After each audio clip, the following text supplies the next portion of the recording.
You are watching Gyan Deep Channel, the power of knowledge, the promise of a bright future. प्यारे बच्चों नमस्कार, सत श्री अकाल। Channel पे आपका स्वागत है। आज की हमारी वीडियो का विषय कक्षा 6 का अध्याय 2 महासागर एवं महाद्वीप। फ्रांस के एक विज्ञान कथाकार जूल वर्ने ने कहा था, महासागर ही सब कुछ हैं। यह पृथ्वी के 7/10वें भाग पर व्याप्त हैं। इसकी श्वास शुद्ध एवं स्वस्थ है। यह विस्तृत निर्जन स्थल हैं, जहाँ मानव कभी अकेला नहीं हो सकता, क्योंकि जहाँ वह जीवन का अपने आसपास ही अनुभव करता है।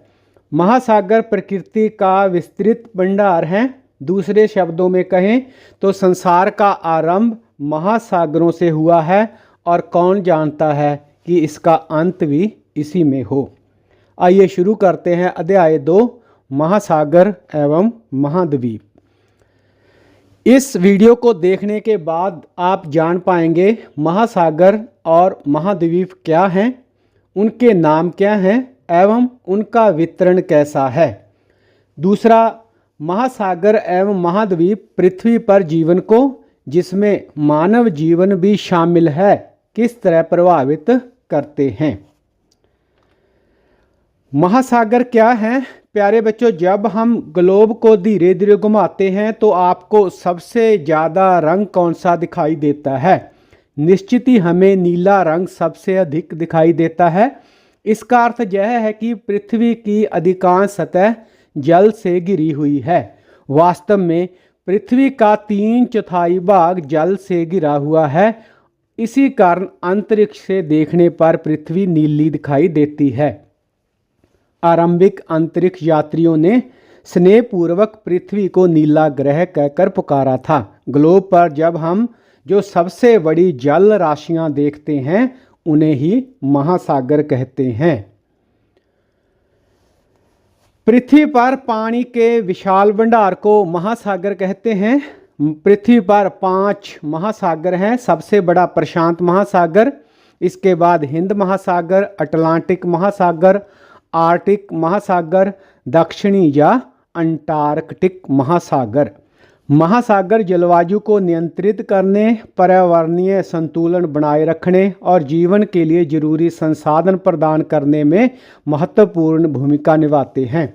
इनके पानी में विभिन्न प्रकार के समुद्री जीवन जैसे मछलियाँ, मूंगे की चट्टानें एवं अन्य समुद्री जीव पनपते हैं। महासागर दुनिया के जल चक्कर और मौसम प्रणाली में भी महत्वपूर्ण भूमिका निभाते हैं।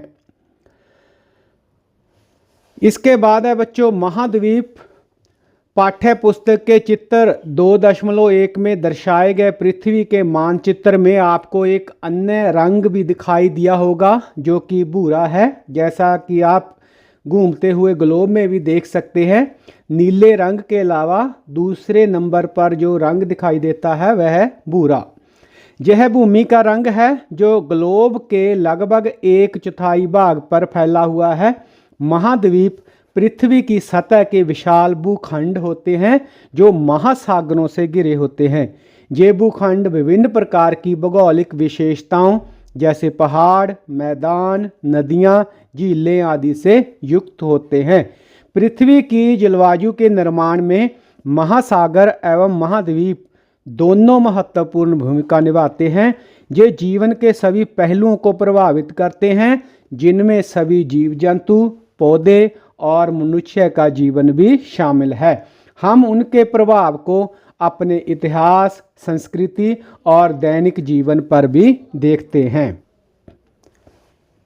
इसके बाद है महाद्वीपों की संख्या। प्यारे बच्चों, महाद्वीपों की गिनती कई प्रकार से की जाती है। यह हमारी रुचि पर भी निर्भर करता है कि हम 4 से लेकर 7 के बीच किसी भी संख्या की सूची बना सकते हैं। उत्तरी और दक्षिणी अमेरिका को सामान्यतः 2 महाद्वीपों में गिना जाता है, परंतु यदि देखा जाए तो यह एक ही भूखंड है। बाईं ओर 2 हरे रंग, ऊपर उत्तरी अमेरिका और नीचे दक्षिणी अमेरिका महाद्वीप, तो ये दोनों आपस में जुड़े हुए हैं, मिले हुए हैं। इसी प्रकार यूरोप और एशिया को सामान्यतः दो महाद्वीप गिना जाता है, यद्यपि मानचित्र में देखने पर स्पष्ट दिखाई देता है कि यह एक ही भूखंड है। जैसे बच्चों ये नारंगी और लाल रंग, और इन दोनों का जो भूखंड एक ही है। इसमें जो लाल रंग से है वो यूरोप है, जबकि जो नारंगी रंग है उसमें एशिया, लेकिन वास्तव में यह एक ही भूखंड है। ऐतिहासिक और सांस्कृतिक कारणों से यूरोप का विकास एशिया के विकास से बहुत भिन्न प्रकार से हुआ है, इसीलिए इसे दो महाद्वीपों के रूप में देखा जाता है। हालांकि भूगर्भशास्त्री सामान्यतः इन्हें एक ही महाद्वीप मानते हैं, जिसे कि यूरेशिया कहा जाता है। यूरोप और एशिया से मिलाकर यूरेशिया। अफ्रीका और यूरेशिया को सामान्यतः दो महाद्वीप समझा जाता है और कभी कभी एक ही समझा जाता है। इस प्रकार यूरेशिया और अफ्रीका भी आपस में मिले हुए हैं। व्यवहारिक रूप से 7 महाद्वीपों की अंतिम सूची को ही व्यापक रूप से अपनाया और प्रयोग में लाया जाता है। तो अब देखते हैं कि जो विश्व के 7 महाद्वीप हैं वो कौन कौन से हैं। पहले बच्चों, एशिया दुनिया का सबसे बड़ा और अधिक जनसंख्या वाला महाद्वीप है। इसके बाद अफ्रीका, यह दुनिया का दूसरे नंबर का महाद्वीप है। उत्तरी अमेरिका, यह उत्तरी गोलार्ध में स्थित एक महाद्वीप है। दक्षिण अमेरिका, यह दक्षिण गोलार्ध में स्थित एक महाद्वीप है। अंटार्कटिका, यह दुनिया का सबसे ठंडा और सबसे शुष्क महाद्वीप है, जो कि दक्षिणी ध्रुव के आसपास स्थित है। यूरोप, यह एशिया के पश्चिमी भाग में स्थित एक महाद्वीप है। और ऑस्ट्रेलिया, यह एक द्वीपीय द्वीप है और सबसे छोटा महाद्वीप है।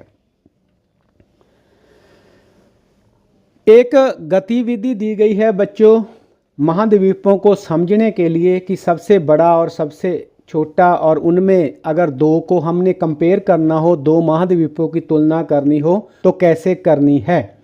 तो जो वर्ग दिए गए हैं उनके आधार पर हमने यह तुलना करनी है। जो इनके आकार दिए गए हैं वह वास्तविक आकार नहीं है, अपितु समझने के लिए हमें सापेक्षिक आकार को दिखाया गया है। गतिविधि में कहा गया है कि वर्गों की संख्या गिनिए और सबसे बड़े और सबसे छोटे महाद्वीप का नाम बताइए। तो सबसे बड़ा जो महाद्वीप है वो है बच्चों एशिया, जिसमें हम लाल रंग देखते हैं और इसके 44 वर्ग हैं। और सबसे छोटा ऑस्ट्रेलिया, जिसमें 8 वर्ग दिए गए हैं। अब तुलना करनी है कौन सा महाद्वीप बड़ा है, उत्तरी अमेरिका या दक्षिणी अमेरिका। तो जब हम इनके वर्गों की तुलना करते हैं तो दक्षिणी अमेरिका के 18 वर्ग हैं और उत्तरी अमेरिका के 17। तो इस जो तस्वीर है इसके अनुसार तो दक्षिणी अमेरिका बड़ा है, लेकिन ये स्टेटमेंट है जो गलत है। जो असल में क्षेत्रफल है वो उत्तरी अमेरिका का ज़्यादा है। उसके बाद है कौन सा महाद्वीप बड़ा है, अफ्रीका या उत्तरी अमेरिका। तो इसमें अफ्रीका बड़ा है, उसमें 30 वर्ग हैं, जबकि उत्तरी अमेरिका के 18। तो इस गतिविधि में आगे कहा गया कि आरेख में यूरोप और एशिया को एक ही रंग से भरिए और उसे यूरेशिया नाम दीजिए। उसके आकार की तुलना दक्षिणी अमेरिका से कीजिए। तो एशिया के 44 वर्ग और यूरोप के 10 वर्ग मिलकर जो है इसे सबसे बड़ा महाद्वीप बनाते हैं। इसके 54 वर्ग हो जाते हैं, जबकि दक्षिण अमेरिका के जो है सिर्फ 18 ही वर्ग हैं। तो उसकी तुलना में यह महाद्वीप 3 गुना बड़ा होगा।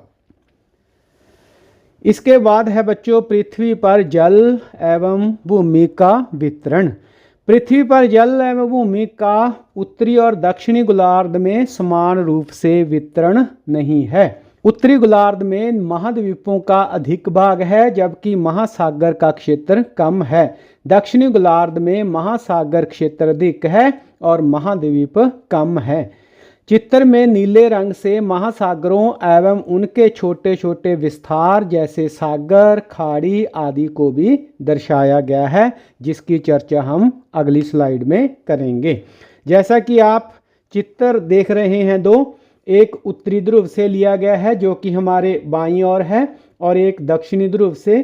तो जो पहला चित्र है इसमें हम भूमि का विस्तार जो देखते हैं यह ज़्यादा है जबकि पानी कम है। और जो दूसरा चित्र है दक्षिणी गोलार्ध से लिया गया, इसमें जो है जल का वितरण बहुत ज़्यादा है जबकि भूमि क्षेत्र कम है। तो इस प्रकार दोनों गोलार्ध में जो समान रूप से भूमि और जल वितरित नहीं है। सागर और खाड़ी किसे कहते हैं? प्यारे बच्चों, सागर और खाड़ी दोनों ही जल के विशाल भंडार होते हैं, लेकिन इनमें कई महत्वपूर्ण अंतर हैं। सागर एक बड़ा जल क्षेत्र होता है जो समुद्र के मुकाबले कुछ छोटा हो सकता है, लेकिन फिर भी इसमें काफ़ी मात्रा में पानी होता है। यह महासागर से जुड़ा हो सकता है और एक भू आवरण के किनारे भी स्थित हो सकता है। सागर आमतौर पर भूमि के बड़े हिस्से को घेरे रहते हैं और महासागरों का हिस्सा होते हैं, जैसे कैस्पियन सागर, बाल्टिक सागर और कैरेबियन सागर। खाड़ी एक जल निकाय है जो समुद्र या सागर से जुड़ा हुआ होता है और यह भूमि द्वारा तीन ओर से घिरा होता है।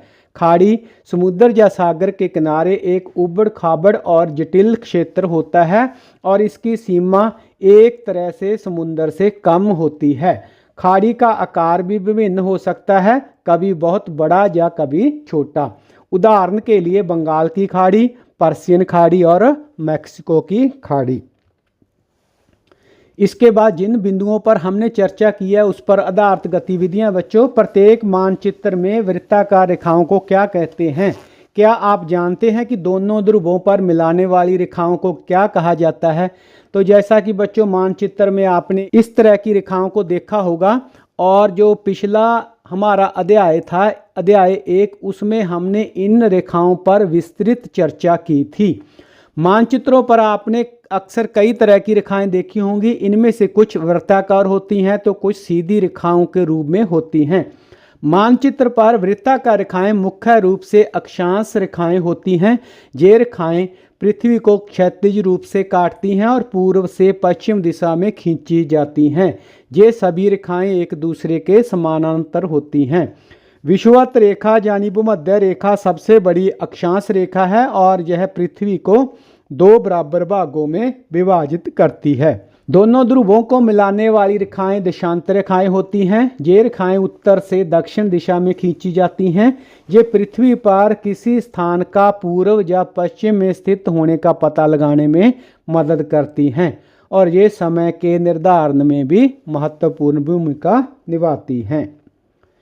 इसके बाद बच्चों किस गोलार्ध में अधिक जल है? तो पृथ्वी के दक्षिण गोलार्ध में अधिक जल है।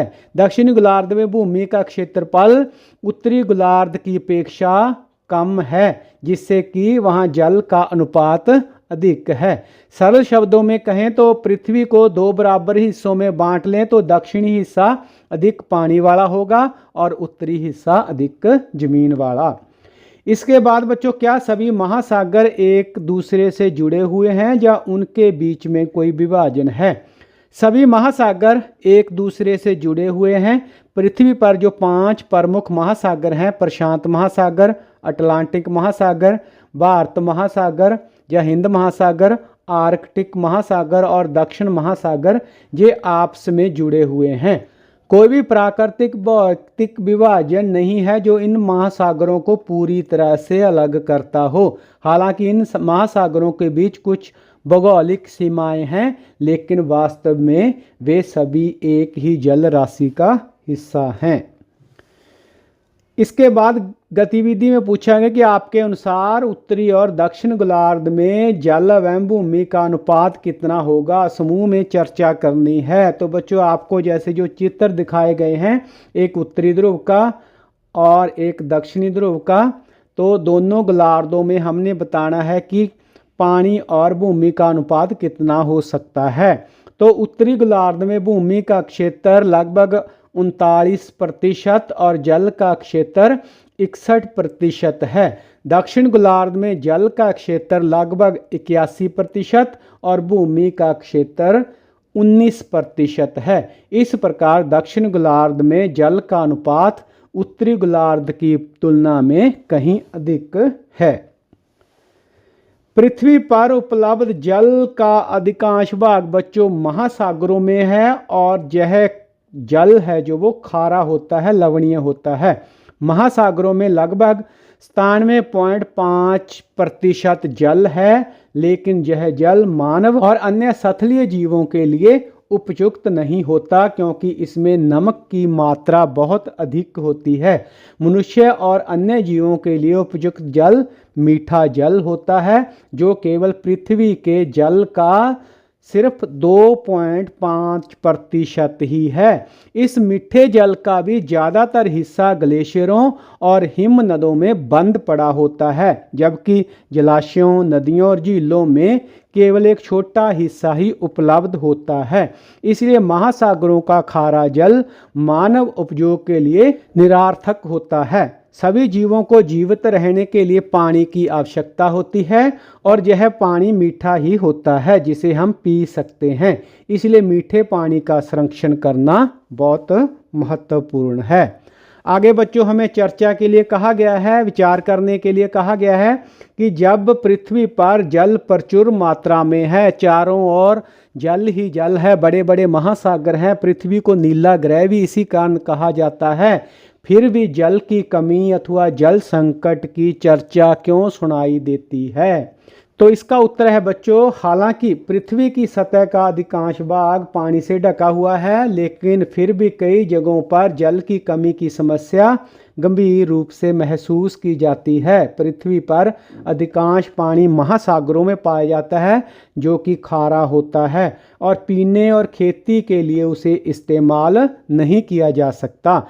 पृथ्वी पर कुल पानी का केवल 2.5% ही मीठा पानी है और उसमें भी ज़्यादातर हिस्सा ग्लेशियरों और ध्रुवीय बर्फ की चादरों में जमा है। बढ़ती हुई जनसंख्या के कारण पानी की मांग लगातार बढ़ रही है। औद्योगिक और घरेलू कचरे के कारण पानी प्रदूषित हो रहा है, जिसे पीने योग्य पानी की उपलब्धता कम हो रही है। जलवायु परिवर्तन के कारण वर्षा के पैटर्न में बदलाव आ रहा है, जिससे कुछ क्षेत्रों में सूखा पड़ रहा है। कई जगह पर पानी का कुशलता से प्रबंधन नहीं किया जाता, जिसके कारण पानी की बर्बादी होती है। इन सभी कारणों से जल की प्रचुर मात्रा के बावजूद जल संकट की समस्या बनी रहती है। इसलिए जल प्रबंधन, उसका संरक्षण और सतत जल उपयोग की आवश्यकता अत्यधिक है ताकि भविष्य में जल की कमी की समस्या को सुलझाया जा सके। अगला जो टॉपिक हमने विचार करना है, जल संरक्षण के कौन कौन से उपायों से आप अवगत हैं, इनमें से किसका उपयोग आपने अपने घर, विद्यालय, गांव, उपनगरों एवं नगरों में होते देखा है। तो प्यारे बच्चों, जल संरक्षण के उपायों से अवगत होना और उन्हें अपने जीवन में लागू करना आज के समय में बहुत ज़रूरी है। घर में हम जल संरक्षण कैसे कर सकते हैं? जैसे हम नहा रहे हैं, शैम्पू या साबुन लगा रहे हैं, उस समय हमें नल को बंद कर देना चाहिए। कपड़े धोते समय पानी का कम से कम उपयोग करना चाहिए। बारिश के पानी को एकत्रित करके उसे प्रयोग में लाना चाहिए। बर्तन धोते समय भी पानी की बचत करनी चाहिए और जल प्रदूषण ना करके हम पानी की रक्षा कर सकते हैं, उसे बचा सकते हैं। स्कूलों में जागरूकता कार्यक्रम होने चाहिए। जल संरक्षण के महत्व के बारे में बच्चों को बताया जाना चाहिए और उन्हें पानी बचाने के तरीके सिखाए जाने चाहिए। गांव में जल संरक्षण के लिए तालाबों का निर्माण करना चाहिए। गांव में तालाबों का निर्माण करके वर्षा का पानी वहां पर एकत्रित किया जा सकता है। पार्कों और खेतों में पेड़ पौधों को सिंचित करने के लिए ड्रिप सिंचाई का उपयोग किया जाना चाहिए। नगरों में सीवरेज सिस्टम का उन्नयन करके पानी के दुरुपयोग को रोका जा सकता है। औद्योगिक इकाइयों में इस्तेमाल हुए पानी को पुनः उपयोग में लाया जाना चाहिए। तो ये उपाय करके हम पानी का संरक्षण कर सकते हैं। अब आती है बच्चों बात महासागरों की संख्या की। तो पाठ्य पुस्तक के पृष्ठ 32 में दिए गए चित्र 2.3 में विश्व के मानचित्र में हम 5 महासागरों, प्रशांत महासागर, अटलांटिक महासागर, हिंद महासागर, आर्कटिक महासागर और दक्षिणी महासागर को देखते हैं। ये महासागर वास्तव में अलग अलग नहीं है। महासागरों का यह सीमांकन प्रचलन से अधिक कुछ नहीं है, क्योंकि प्राकृतिक जगत ऐसी किसी भी सीमाओं का पालन नहीं करता। समुद्री जल विभिन्न महासागरों में बहता रहता है, जो विविधतापूर्ण समुद्री जीवन को समृद्ध करने में सहायक है। अनेक प्रकार के पौधों एवं जीव जंतुओं की विभिन्न प्रजातियां इन महासागरों में पाई जाती हैं। समुद्री वनस्पति जगत में छोटे पौधे एवं समुद्री शैवाल सम्मिलित हैं। समुद्री प्राणी जगत में हजारों प्रजातियों की रंगीन मछलियां, डॉल्फिन, व्हेल और अनगिनत रहस्यमयी गहरे समुद्री जीव शामिल हैं। सूर्य की रोशनी वाली सतह से लेकर अंधेरी गहराइयों तक समुद्र के प्रत्येक क्षेत्र में जीवन के विविध रूप पाए जाते हैं। इसके बाद अगली गतिविधि है बच्चों के आपको एक तालिका दी गई है, उसमें 5 महासागरों के बारे में बताना है कि कौन सा महासागर किस गोलार्ध में स्थित है। जैसे कि यह जो डॉटेड लाइन है ये भूमध्य रेखा है, तो उत्तरी गोलार्ध में स्थित है कोई महासागर या फिर दक्षिण।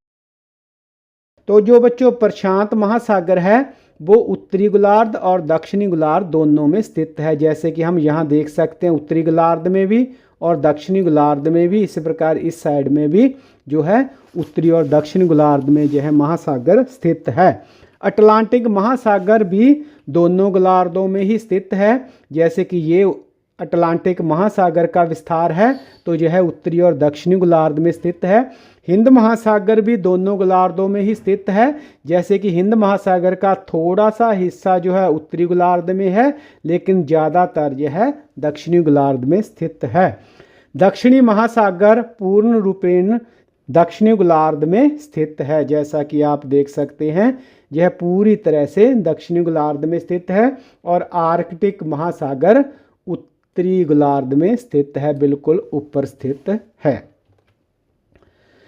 महासागर कौन सा बड़ा है कौन सा छोटा है? प्यारे बच्चों, मानचित्र से स्पष्ट है कि प्रशांत महासागर दुनिया का सबसे बड़ा और गहरा महासागर है। यह उत्तरी और दक्षिणी दोनों गोलार्धों में फैला हुआ है।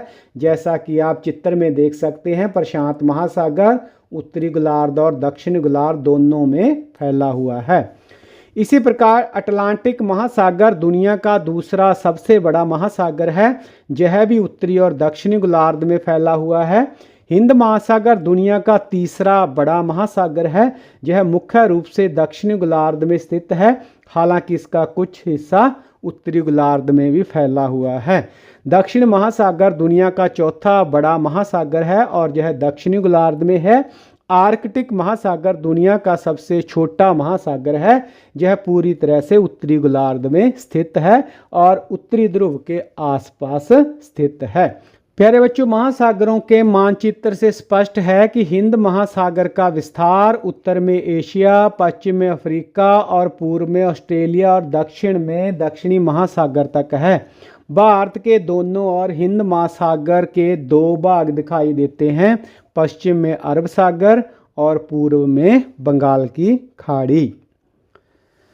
महासागर और आपदाएं किस प्रकार संबंधित हैं? इस अध्याय के जो आरंभ में आपकी पाठ्य पुस्तक पर पृथ्वी का चित्र दिया गया है, उसे ध्यान दिया होगा कि पृथ्वी पर कुछ सफ़ेद आकृतियां दिखाई देती हैं। प्यारे बच्चों, क्या अनुमान लगा सकते हैं कि ये क्या हैं? ये बादलों के विशाल समूह हैं। ये बादल महाद्वीपों में वर्षा लाते हैं। उदाहरण के लिए भारत में हर साल गर्मियों में होने वाली मानसूनी वर्षा महासागरों से उत्पन्न होती है। इस वर्षा के अभाव में हमारी कृषि और पूरा जीवन अस्त व्यस्त हो जाएगा। महासागर तूफानों को भी जन्म देते हैं। अत्यधिक वर्षा वाली विध्वंसक घटनाएं और अति प्रचंड हवाएं जैसे कि चक्रवात विश्व के तटीय क्षेत्रों में दूर दूर तक क्षति पहुंचाते हैं। एक अन्य प्राकृतिक आपदा सुनामी ये भी समुद्र में उत्पन्न होती है। यह विशाल और शक्तिशाली तरंगें होती हैं जो महासागर तल में भूकंप या ज्वालामुखी के फटने से होती हैं। सुनामी हजारों किलोमीटर तक जाकर तटीय क्षेत्रों को डुबा सकती है, जिससे व्यापक सतह पर बहुत ज़्यादा हानि होती है।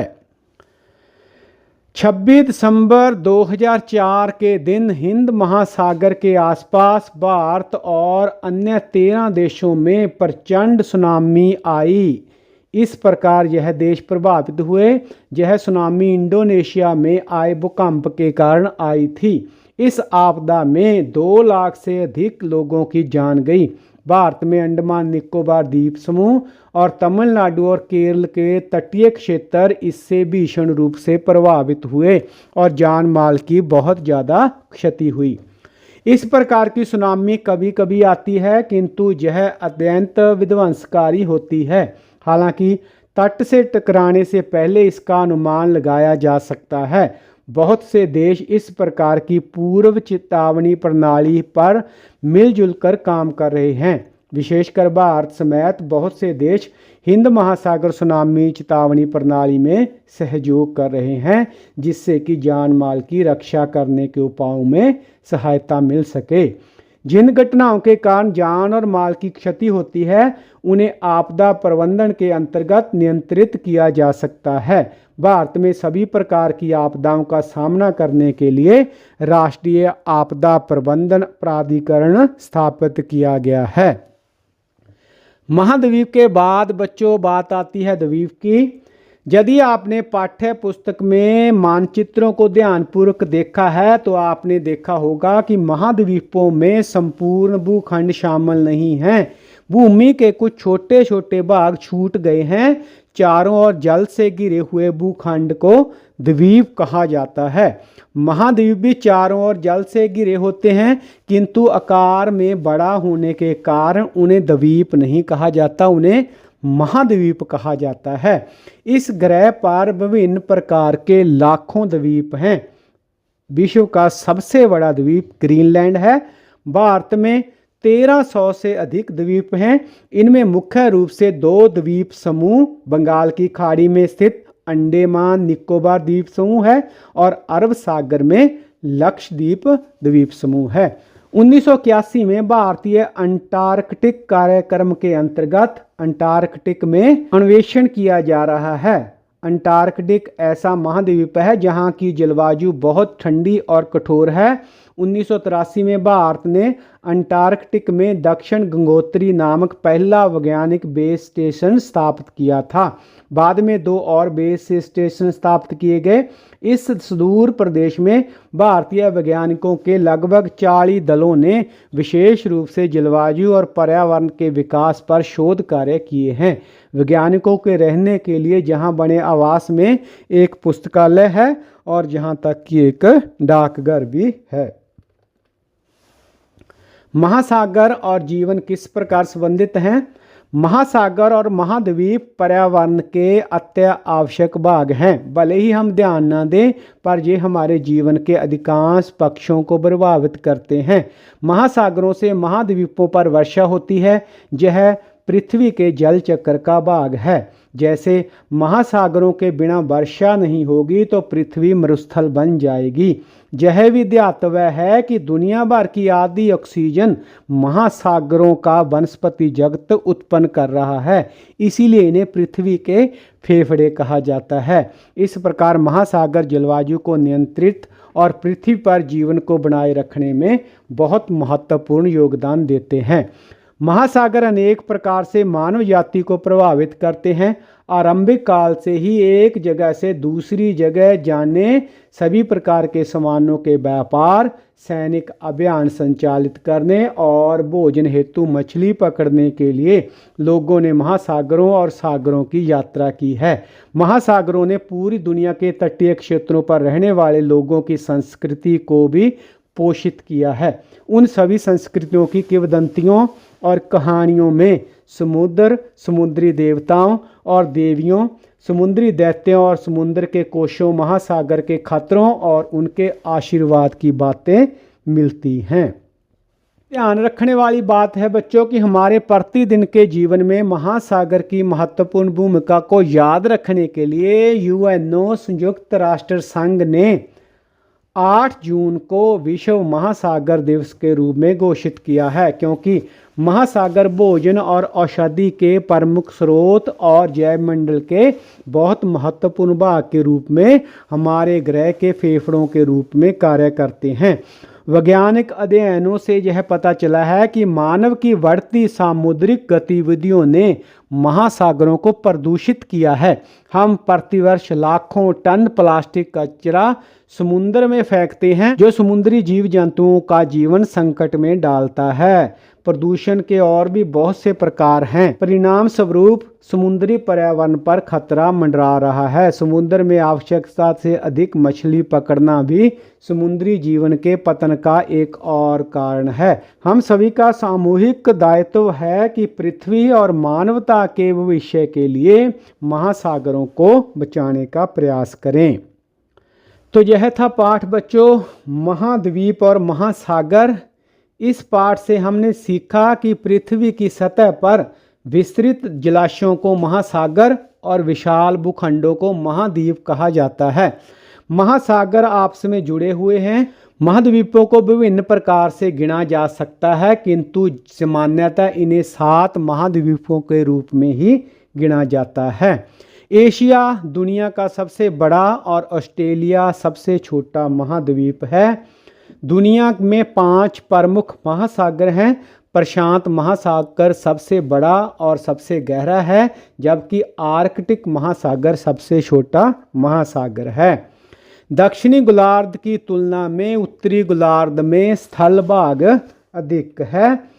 महासागर और महाद्वीप दोनों ही पृथ्वी पर जीवन के लिए बहुत जरूरी हैं। महासागर हमें खाद्य पदार्थ और ऑक्सीजन देते हैं और ये जलवायु को नियंत्रित भी करते हैं, जबकि महाद्वीपों पर हम रहते हैं, खेती करते हैं और संसाधन प्राप्त करते हैं। महासागरों पर अत्यधिक मानवीय गतिविधियों के कारण इन पर गंभीर प्रभाव पड़ा है। इन्हें सामूहिक रूप से संरक्षित करने की जरूरत है। महासागर और महाद्वीप जल चक्रण का ही एक महत्वपूर्ण हिस्सा है। महासागरों से बाष्पीकरण होता है, जो बादलों का रूप लेता है और बादल धरती पर वर्षा करते हैं, जो नदियां और झीलों को भरती है और अंततः महासागरों में वापस लौटती हैं। महासागर और महाद्वीप दोनों ही प्राकृतिक संसाधनों से भरपूर हैं। महासागरों से मछली, खनिज और तेल प्राप्त होता है, जबकि महाद्वीपों पर खनिज, जंगल और कृषि भूमि पाई जाती है। यह था अध्याय महासागर और महाद्वीप। अब प्रस्तुत है इस पाठ पर आधारित प्रश्न और उनके उत्तर। सबसे पहले बच्चों इन शब्दों की व्याख्या कीजिए, जिसमें है महाद्वीप, महासागर और द्वीप। महाद्वीप पृथ्वी के विशाल भूखंड होते हैं, जो मुख्यतः भूमि से बने होते हैं और महासागरों से घिरे होते हैं। ये पृथ्वी के सबसे बड़े भूभाग होते हैं, जैसे कि एशिया, अफ्रीका, उत्तरी अमेरिका, दक्षिणी अमेरिका, अंटार्कटिका, यूरोप और ऑस्ट्रेलिया। ये दुनिया के 7 प्रमुख महाद्वीप हैं। महासागर पृथ्वी के विशाल खारे पानी के भंडार होते हैं, जो महाद्वीपों को अलग करते हैं। ये पृथ्वी की सतह का अधिकांश हिस्सा घेरते हैं। प्रशांत महासागर, अटलांटिक महासागर, हिंद महासागर, आर्कटिक महासागर और अंटार्कटिक महासागर ये दुनिया के 5 प्रमुख महासागर हैं। द्वीप छोटे भूखंड होते हैं, जो पूरी तरह पानी से घिरे होते हैं चारों ओर से। ये महासागरों, झीलों और नदियों में पाए जाते हैं, जैसे कि श्रीलंका, जापान और आइसलैंड इसके कुछ उदाहरण हैं। बच्चों अगर सरल शब्दों में कहें तो महाद्वीप पृथ्वी की सबसे बड़ी जमीन, महासागर पृथ्वी का सबसे बड़ा पानी और द्वीप छोटी जमीन जो पानी से घिरी हुई हो। इसके बाद एक क्रियाकलाप है, एक मानचित्र दिया गया है आपकी पाठ्य पुस्तक में भी, स्क्रीन पर भी आप इसे देख सकते हैं। तो इसमें सभी महाद्वीपों और महासागरों के नाम लिखने हैं। सबसे पहले महाद्वीप, सबसे बड़ा बच्चों एशिया, उसके बाद अफ्रीका, उससे छोटा उत्तरी अमेरिका, उसके बाद नंबर है दक्षिणी अमेरिका का, अंटार्कटिका, यूरोप और सबसे छोटा ऑस्ट्रेलिया। ये 7 जो हैं महाद्वीप हैं। इसके बाद महासागर, प्रशांत महासागर जो कि सबसे बड़ा है, उसके बाद अटलांटिक महासागर, हिंद महासागर, आर्कटिक महासागर और अंटार्कटिक महासागर, जिसे कि दक्षिण महासागर भी कहा जाता है। आगे बच्चों वर्ग पहेली दी गई है। इस वर्ग पहेली को हल करने के लिए अंग्रेजी भाषा के शब्दों का प्रयोग करना है। बाएं से दाएं जो पहला हिंट दिया गया है वह है महासागरों द्वारा प्रचुर मात्रा में उत्पन्न। तो महासागरों को जैसे पृथ्वी के फेफड़े भी कहा जाता है, तो सबसे ज़्यादा उत्पन्न होती है बच्चों ऑक्सीजन। उसके बाद है बहुत बड़ा भूखंड, इसको अंग्रेजी में कहते हैं कॉन्टिनेंट। इसके बाद है एक बड़ा द्वीप जिसका भारत भी भाग है, तो यह है बच्चों यूरेशिया। उसके बाद महासागरों में प्रदूषण का मुख्य स्रोत, तो बच्चों सबसे ज़्यादा प्रदूषित करता है प्लास्टिक। इसके बाद है सबसे ठंडा महाद्वीप, यह है बच्चों अंटार्कटिका।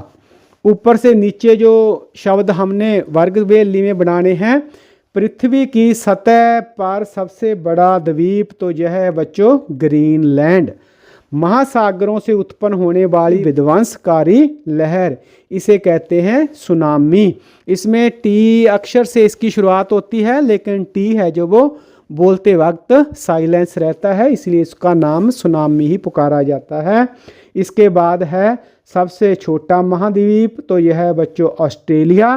पृथ्वी पर सबसे बड़ी जल राशि, यह है पैसिफिक यानी कि प्रशांत महासागर। और वह भूखंड जो चारों ओर से सागर और महासागर से घिरा है, लेकिन यह महाद्वीप नहीं है, तो यह है आइसलैंड। वर्ग पहेली के बाद अगला प्रश्न है बच्चों, अंतरिक्ष से देखने पर पृथ्वी का प्राथमिक रंग क्या है? तो नीला, क्योंकि पृथ्वी पर पानी की मात्रा बहुत अधिक है, इसलिए अंतरिक्ष से देखने पर पृथ्वी नीली नजर आती है। सुनामी किस प्रमुख आपदा के कारण आती है? तो बच्चों समुद्र में आए भूकंप के कारण या ज्वालामुखी फटने के कारण। उसके बाद भारत के दोनों और हिंद महासागर के दो महत्वपूर्ण भाग कौन से हैं? तो भारत के पश्चिम में अरब सागर और पूर्वी भाग में बंगाल की खाड़ी। विश्व का सबसे बड़ा द्वीप कौन सा है? तो सबसे बड़ा द्वीप है बच्चों ग्रीनलैंड। पृथ्वी के प्रमुख महाद्वीपों के नाम लिखो। तो ये 7 महाद्वीप हैं बच्चों, एशिया, यूरोप, अफ्रीका, उत्तरी अमेरिका, दक्षिणी अमेरिका, ऑस्ट्रेलिया और अंटार्कटिका। इसके बाद प्रश्न है पृथ्वी को नीला ग्रह क्यों कहा जाता है? तो पृथ्वी का 71% हिस्सा जल से ढका हुआ है, इसी कारण जब इसे अंतरिक्ष से देखा जाता है तो यह नीले रंग की दिखती है, इसलिए पृथ्वी को नीला ग्रह कहा जाता है। सबसे बड़ा महासागर कौन सा है? तो बच्चों सबसे बड़ा महासागर प्रशांत महासागर है। इसके बाद प्रश्न विश्व का सबसे बड़ा महाद्वीप कौन सा है? तो एशिया विश्व का सबसे बड़ा महाद्वीप है। प्रश्न है मानवीय गतिविधियों से समुद्री पर्यावरण को किस प्रकार खतरा है तथा इसकी सुरक्षा के लिए क्या किया जा सकता है?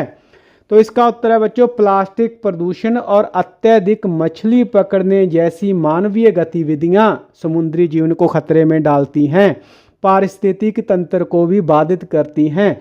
महासागरों की रक्षा के लिए अपशिष्ट को कम करना, मछली पकड़ने को विनियमित करना और महासागर संरक्षण के लिए सामूहिक जिम्मेदारी को बढ़ावा देना जरूरी है। प्रश्न है महासागरों को ग्रह के फेफड़े क्यों कहा जाता है?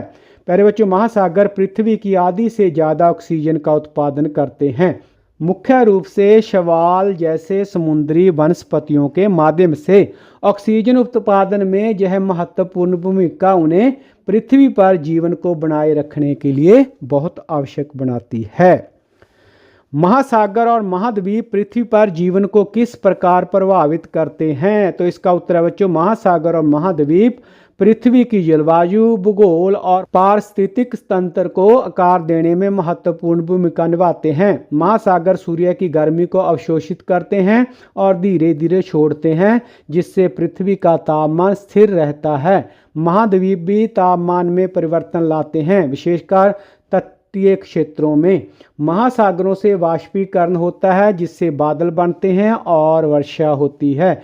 महाद्वीपों की भौगोलिक संरचना वर्षा के वितरण को प्रभावित करती है। वैज्ञानिकों का मानना है कि जीवन की उत्पत्ति महासागरों से ही हुई थी। महासागर और महाद्वीप दोनों ही खाद्य श्रृंखला का एक महत्वपूर्ण हिस्सा है। महासागरों में मछली और अन्य समुद्री जीव रहते हैं जो कई जीवों के लिए भोजन का स्रोत होते हैं।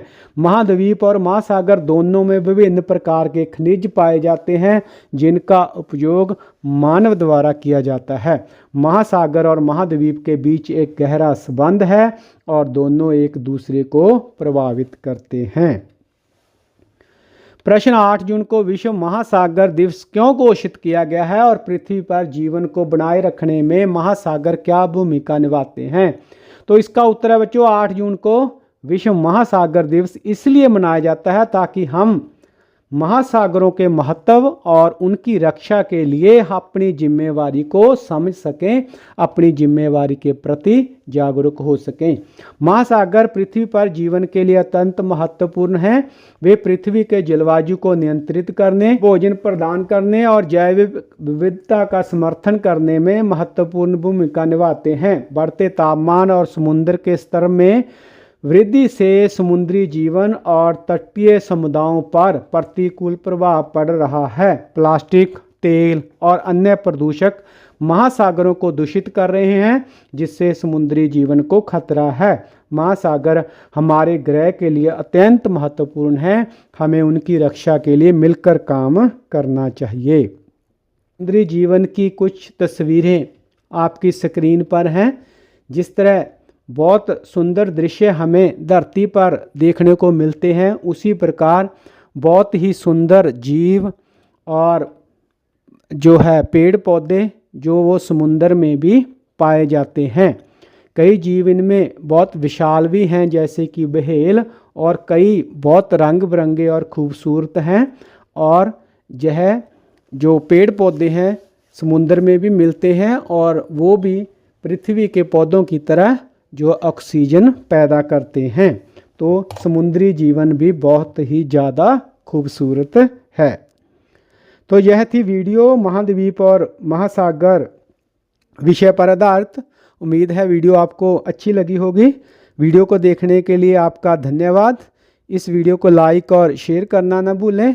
चैनल को सब्सक्राइब कर लें ताकि जो वीडियो नए आने वाले हैं उनके नोटिफिकेशन आपको मिलते रहें। एक बार फिर से आपका धन्यवाद। कक्षा 6 की सभी वीडियो के लिए माय सजेशन पर क्लिक करें और अगले पाठ की वीडियो देखने के लिए वॉच नेक्स्ट पर क्लिक करें। कृपया ज्ञानदीप चैनल को सब्सक्राइब जरूर करें।